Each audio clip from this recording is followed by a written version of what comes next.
भारत में एक और ऐतिहासिक कानूनी मामला सामने आ चुका है, जो महिलाओं के अधिकारों को लेकर एक नई बहस को जन्म दे सकता है। यह मामला सिर्फ एक महिला की लड़ाई नहीं है, बल्कि एक ऐसे सवाल का जवाब तलाशने की कोशिश है, जो हमारे समाज की नींव को प्रभावित करता है।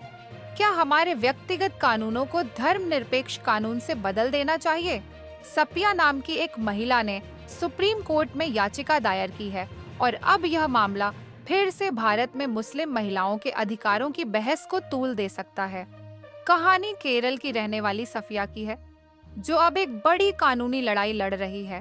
सफिया के पास एक बेटी है और वह अपनी पूरी संपत्ति अपनी बेटी को देना चाहती है, लेकिन शरिया कानून के अनुसार वह अपनी संपत्ति का केवल 50% हिस्सा अपनी बेटी को दे सकती है, और वह भी वसीयत के माध्यम से नहीं।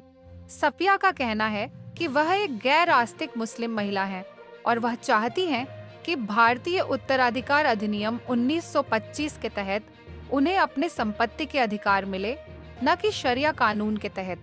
इस मामले ने सबका ध्यान खींचा है और सुप्रीम कोर्ट ने इसे गंभीरता से लिया है। जस्टिस संजीव खन्ना की अगुवाई में सुप्रीम कोर्ट ने केंद्र और केरल सरकार से इस मामले में जवाब मांगा है, लेकिन सरकार की ओर से अब तक कोई ठोस जवाब नहीं आया है। अब आपको समझाना होगा कि सफिया के लिए शरिया कानून इतना बड़ा मुद्दा क्यों बन गया। शरिया कानून के अनुसार अगर कोई व्यक्ति इस्लाम छोड़ देता है, तो वह अपनी माता पिता की संपत्ति में भाग लेने का अधिकार खो देता है। सफिया के पति, जो एक नॉन प्रैक्टिसिंग मुस्लिम है, ने इस्लाम छोड़ा है और ऐसे में वह अपनी बेटी को पूरी संपत्ति नहीं दे सकती। इस मुद्दे पर सफिया ने सुप्रीम कोर्ट में याचिका दायर की है, जिसमें उन्होंने कहा कि शरिया कानून के तहत मुस्लिम महिलाओं को न केवल भेदभाव का सामना करना पड़ता है, बल्कि उनके मूल अधिकारों का भी उल्लंघन होता है, जिन्हें भारतीय संविधान ने सुरक्षित किया है।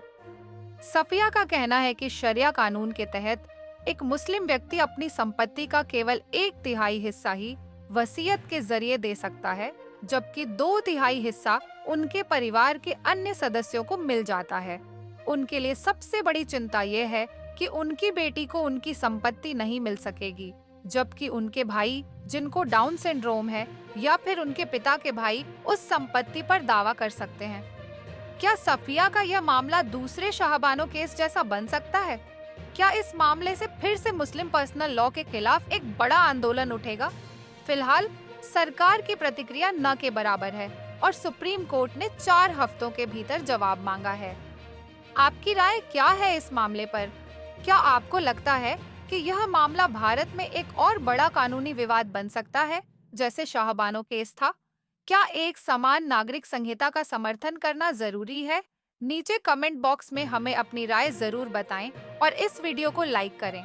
अगर आपने चैनल सब्सक्राइब नहीं किया है, तो बेल आइकन दबाकर सब्सक्राइब करें, ताकि आप हमारी अगली वीडियो मिस न कर सकें। इस मामले ने फिर से हमारे संविधान की धर्मनिरपेक्षता पर सवाल खड़े कर दिए हैं।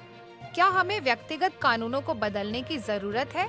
क्या यह कदम मुस्लिम महिलाओं के अधिकारों को सुनिश्चित करेगा, या फिर इससे समाज में और भी ध्रुवीकरण होगा? यह सवालों का जवाब आने वाले महीनों में होगा और हम आपको अपडेट रखते रहेंगे। हमारे साथ बने रहिए और न्याय की इस लड़ाई में अपनी आवाज उठाइए। धन्यवाद।